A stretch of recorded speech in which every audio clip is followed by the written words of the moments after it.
I think there's a couple of things that I'll touch on.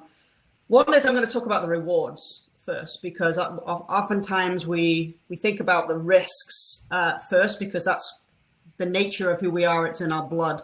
But I think Mike will attest to this, and most CISOs hopefully will attest to this, that I think the job of a CISO has changed so much over the last few years that really we are business leaders first and security leaders second.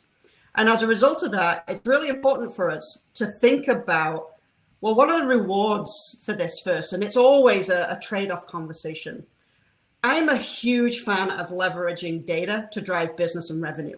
And I think there is more and more opportunities. Really great businesses understand their data and turn data into dollars.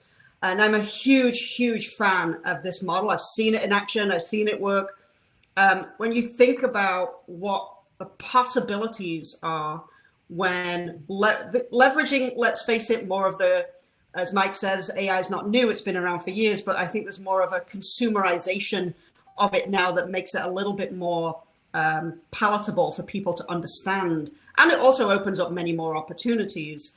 I'm a huge fan of the rewards of using and leveraging AI to drive business and ultimately driving revenue. I think it will be such a core part of business moving forward. And if your business is not looking to leverage this, they will get left in the dust because everybody else is. So this is not a conversation about should we think about how we are embracing the risk reward conversation of AI. It should be happening. If it's not happening, I would be concerned if my company wasn't looking to leverage AI. So we have to embrace it because we're business leaders. We're business leaders first. We have to embrace this movement.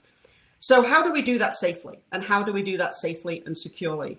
And now is the time for us, if there ever is a time for us to start thinking about building in data security from the very, very beginning of what we're doing, now is the time to do that.